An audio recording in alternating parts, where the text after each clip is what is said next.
Today on the Locked On Ole Miss podcast, we look at the linebackers and why that is so important for this year's Ole Miss team. And also, we take a look at NIL and how that exactly is and where it might be going forward. And also, Derek Vandygriff comes by to talk about the Ole Miss Rebels right here on the Locked On Ole Miss podcast. You are Locked On Ole Miss, your daily podcast on the Ole Miss Rebels. Part of the Locked On Podcast Network. Your team every day.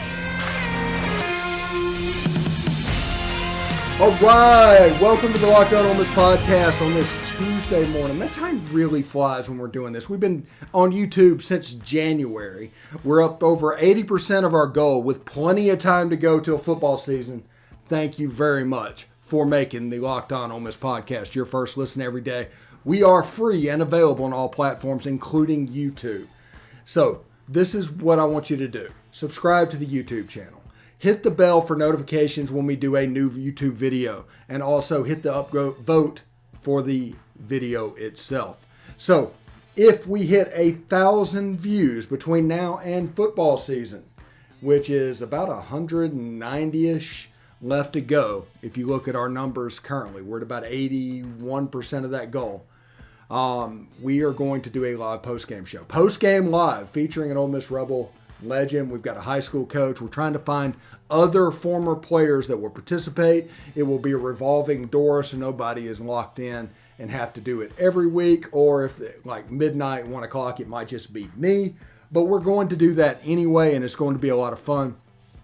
It's going to be post-game live. If we had 1,000 subscribers on YouTube before football season, like at the Sunday after the Troy game, you're stuck with the post-game pod and just me and all of that. You've seen exactly how we do that. But if you want a new format, subscribe to the podcast. Tell your friends about it. Get them to subscribe as well, and we will handle that. So let's continue our grades. We're on the defensive side of the ball. We did defensive line.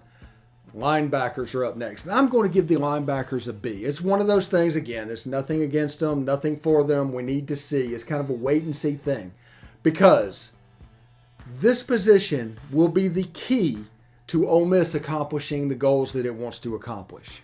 I will say that again. This position group will be the key to Ole Miss hitting their goals that they want to hit defensively. And all of that. If Ole Miss wants to win 10 games and go back to the Sugar Bowl, they cannot do it without the linebacker unit. It's going to be unbelievably important. It's going to be fun. And we'll see if their evaluations are correct. The reason I gave him a B and not a C is because of Ashanti Cistrunk. His development along the way gives me hope for, like Austin Keys, that you can have a two deep at those positions.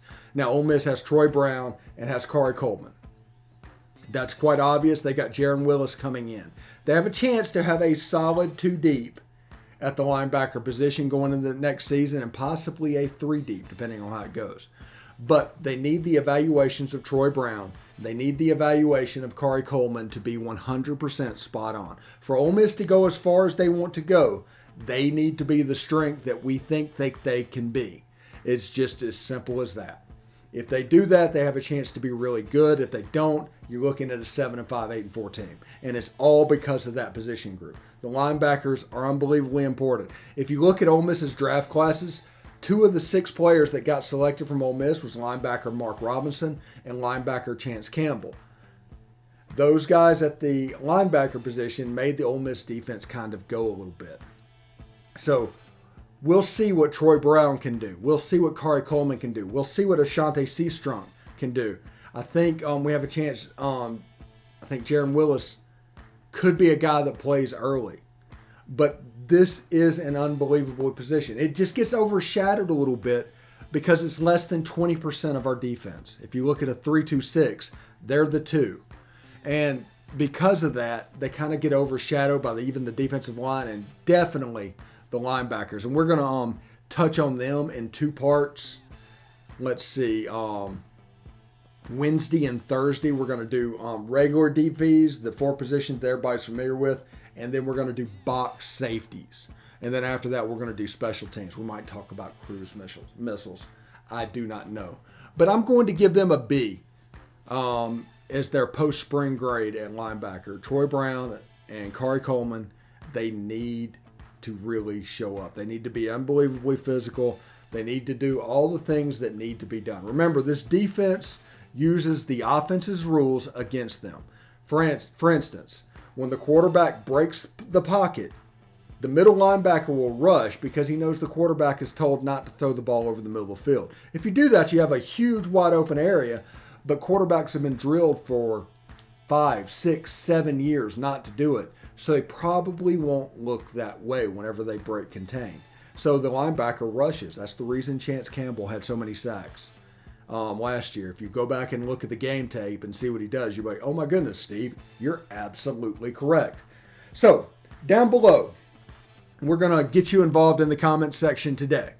The linebacker position. Who are the 2 linebackers that you will think will stand up and be day one starters? Is it going to be Troy Brown and Khari Coleman? Is it going to be Troy Brown and Ashanti Cistrunk? Is it going to be Khari Coleman and Jaron Willis? Tell me exactly in the comments below exactly how you think this is going to go. It's going to be really cool. The linebacker position is the single most important position, potentially, besides quarterback on the team, but definitely on the defense, because without those 2 players, they can't do what they want to do. And I think everybody needs to understand what that means, what that looks like. If Ole Miss goes 7-5, they were probably not very good at linebacker. They go 8-4, they were probably not very good at linebacker. They go 10-2, Khari Coleman and Troy Brown absolutely performed up to their level. Because, remember, early in the season, we talk about the quarterbacks and all that, but the other position groups have a chance to kind of hit their groove as well. You have some actionable games to look at to decide your starters at that position. You don't have a tight fall camp like you would expect, and you need to be ready to go. You have until week 5 when Kentucky plays. Now, don't drop one of those first 4 games. I'm not saying that. But if you win those first 4 games, you probably have a chance to do some back and forth experimentation from all these players, and it should be quite good. So, when we come back, we are going to talk a little bit about NIL and how that looks like going forward, and why I think everybody's kind of wetting their pants a little bit earlier. So stick around for that. This is the Locked On Ole Miss podcast. All right, thanks for making the Locked On Ole Miss podcast your first listen every day. We are free and available on all platforms. One of those platforms is iTunes. Go to iTunes and don't forget to rate and review us. We'd appreciate it. Leave us a 5-star review. You can say whatever you want to say. You can talk about how I do not know what I'm talking about. I talk way too much about quarterback competitions. Steve seems to be the most positive dude in the world. Say whatever you want to say. Just leave us a 5-star rating. That'll help others find the podcast as well. And they can learn to enjoy it as much as you. And if I'm upsetting you that much, then I'm probably doing my job, if we're going to be real about it. So, we're talk first segment about the report card grades about the linebacker group. Now, we are going to talk now about NIL. Now, there's a lot of people kind of wetting their pants right now with NIL. And there's several people that always wanted players to get theirs, and now that they're seeing all this happening, they're all outraged. They're clutching their pearls. They're just like, oh, we can't be a party to this. And that's not the case. Right now, we haven't had a single bust from NIL.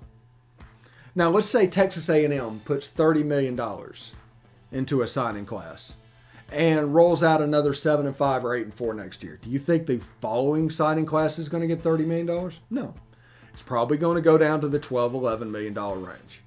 And honestly, that's where Texas A&M and the money that they have is probably going to end up. It's going to end up somewhere anywhere at a level that we are fairly comfortable with and we can expect it. And it's because of bust. And people are not going to want to throw their money away.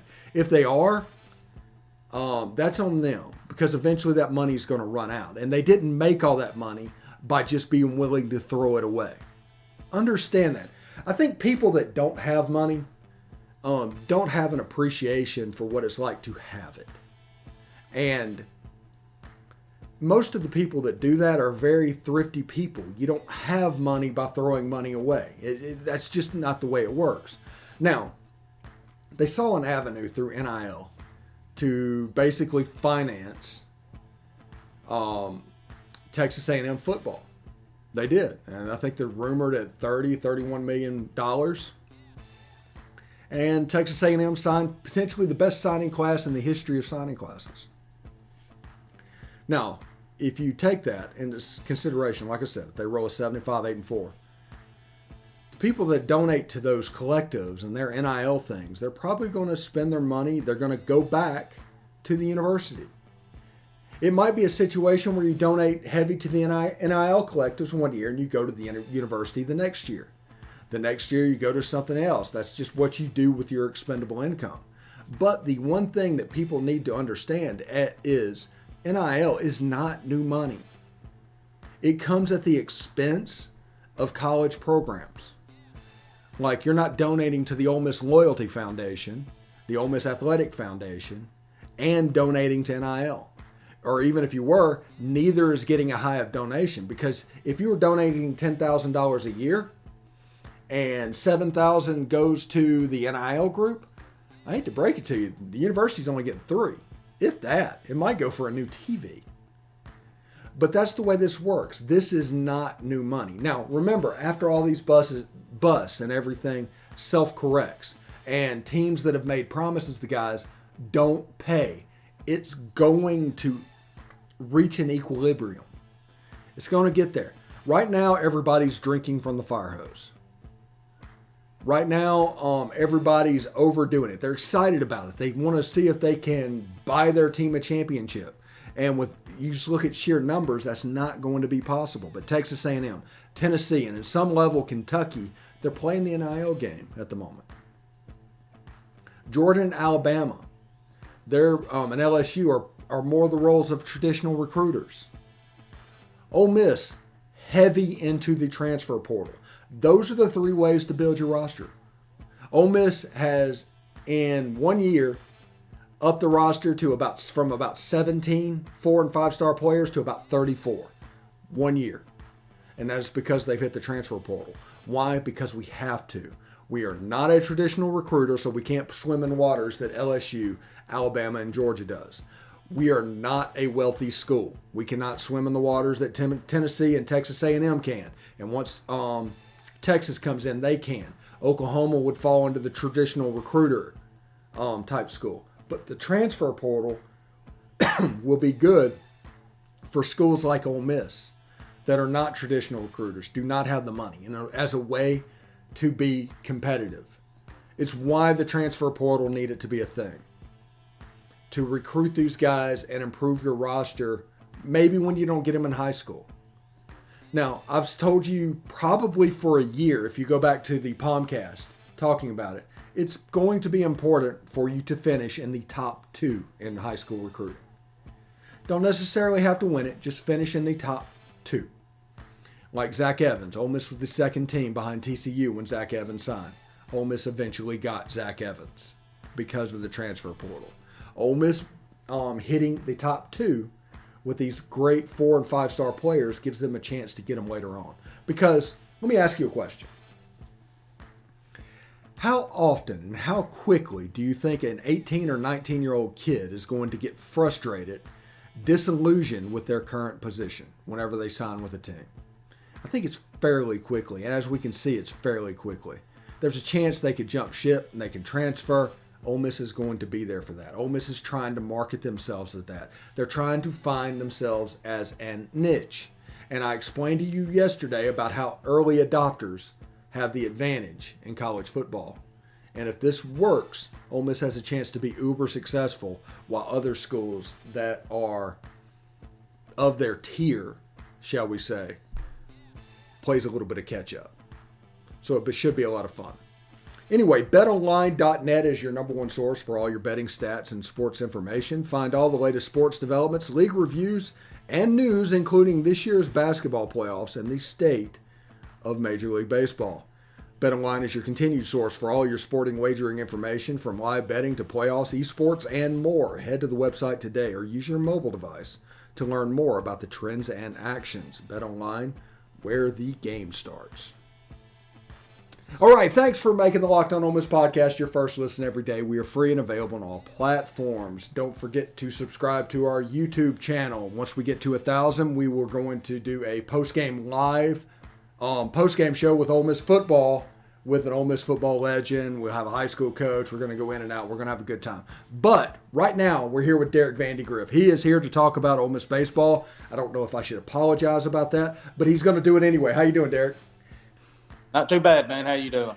Man, I like I said earlier, I'm probably doing a little bit better than you are. This is just a frustrating season, and even if you don't watch the game, you can, like right now, you can just describe what this weekend is going to go like, even without seeing a game. Friday, the team is going to be really good. Saturday and Sunday, they're not going to hit the ball very well, and they're going to have the series get back in it from them, and it's just the way it's going to go. Yeah, that's kind of been the frustrating part here the last few weeks, right? You know, you get back-ended by South Carolina and Mississippi State, and then again by Arkansas. Lord, Dylan DeLucia's out there just doing everything he can for us. You know, he's given us every opportunity to win and win in those first games of the series for us.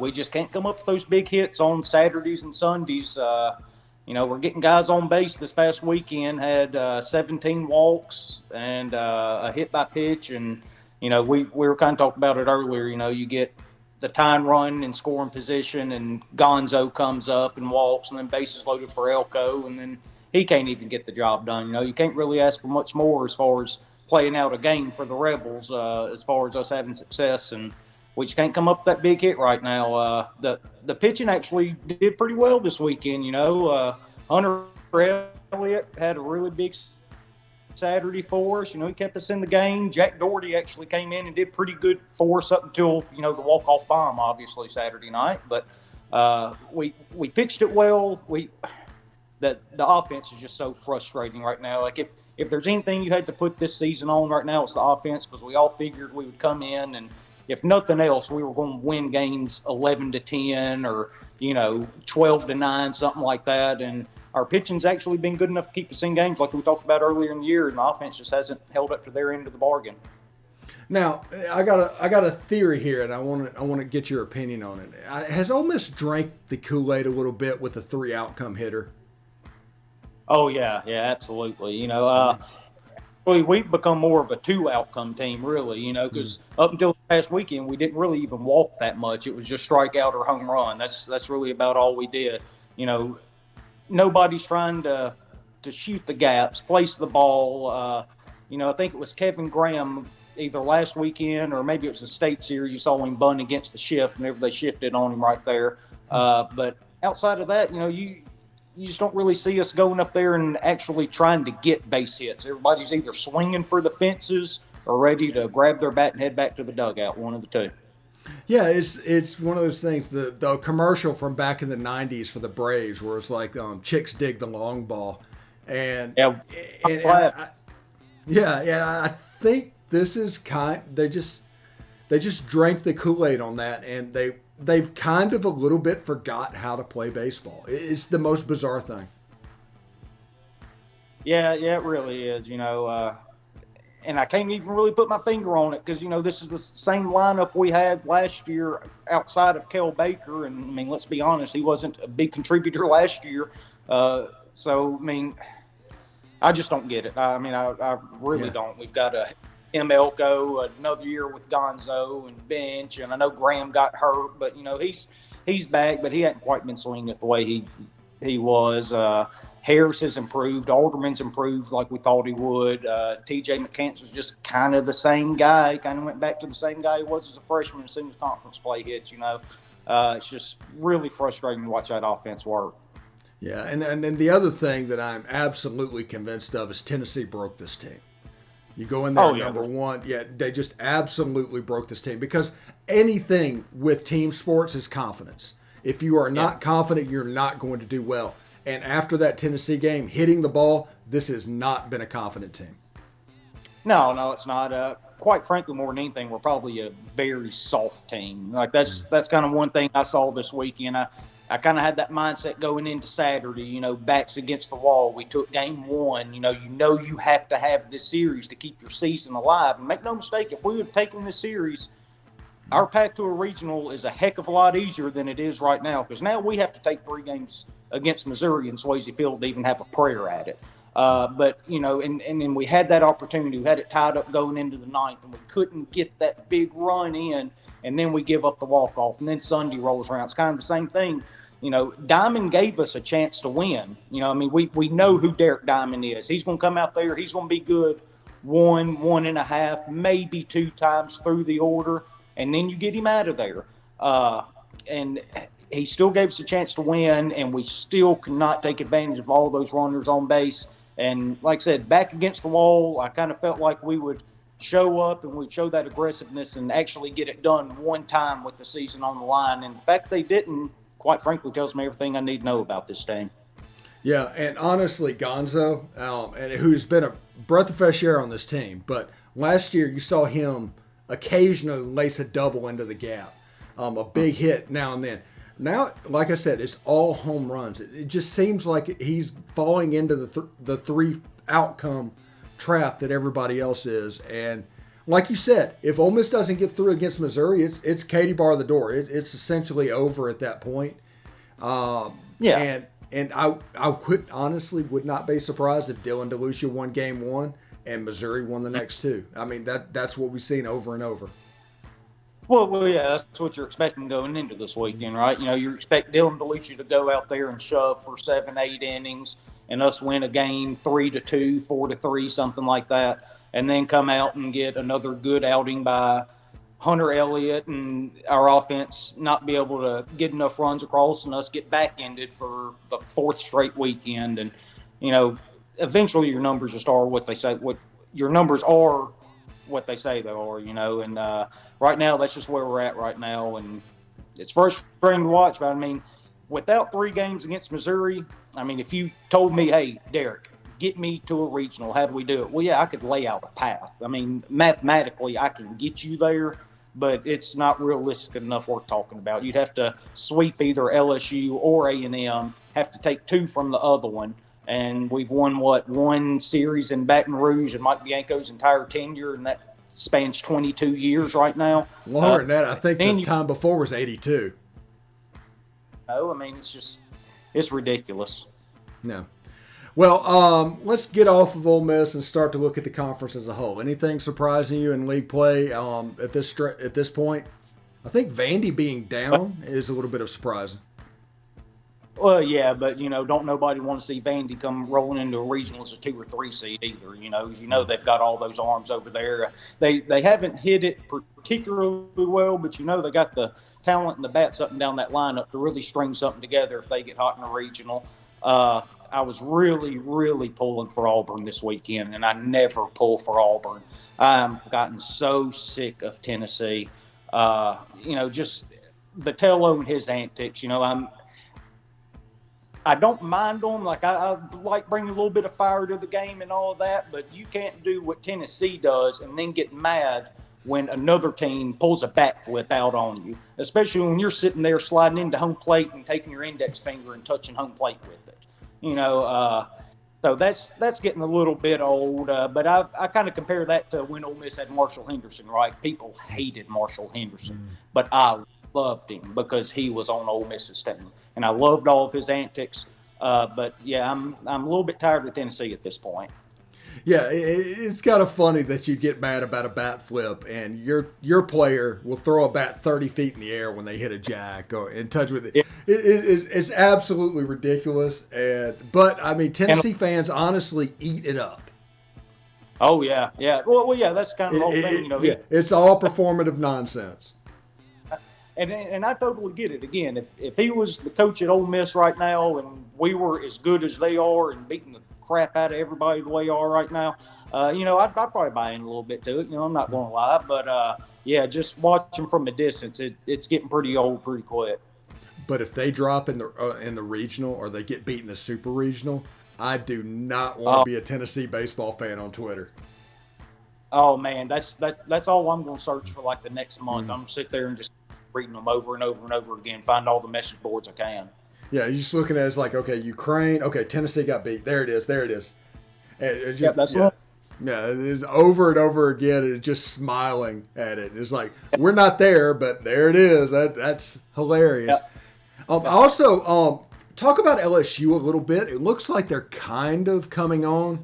I think Jay Johnson is the coach there, came from Arizona, and they're actually doing offensively what we expected Ole Miss to do this year. And they pitch good enough, but they win a lot of slugfest and they hit a lot of long balls. Yeah. With LSU, they're, like you said, a lot like us. You knew coming into the year that they were going to hit a ton. They ended up adding Jacob Berry through transfer portal, coming over from Arizona with Jay Johnson and all, and he hasn't disappointed. He hits balls a ton. But their offense is coming around. They had a lot of trouble, particularly out of the bullpen earlier in the year. But they seem to be figuring that out a little bit, and their biggest problem had been fielding the ball. But they seem to be cleaning that up a little bit. And if they end up cutting the errors out with the way that team can swing the bat to where they only have to get 27 outs, not have to get 29 and 30 a game, then, they could be a real dangerous team. They can put up 9, 10 runs on you in a hurry. Yeah, I think they're the dark horse team right now. If you told me LSU made it to Omaha, I'd believe it. Oh, yeah, I would too, just because of the way they swing the Yeah. Absolutely. Anyway, thanks for making the Locked On Ole Miss podcast your first listen every day. Tune in tomorrow when we start to go over the defensive back position. We're going to break that up. I think tomorrow we're going to start with the box safeties. Now make the second listen the Locked On SEC show. Get all of your SEC news in less than 30 minutes with SEC expert Chris Gordy. It's free and wherever you get your podcast. Man, Derek, thank you so much for coming by. We're going to come in next week. Hopefully we sweep Missouri and we can start kind of planning a mathematical way to get to that regional. Maybe we're a 3 seed in Hattiesburg. I don't know. I think there could be a regional. I think a regional that the NCAA could do that would actually just break the internet is the number 1 seed of Southern Miss, number 2 of Mississippi State, number 3 of Ole Miss. Oh my God, yeah. I don't think the world can. That'd be crazy. But if Ole Miss swept Missouri, we can start to talk about it. But anyway, thank you very much. We'll catch you next week, bud. All right, buddy. Take it easy. All right.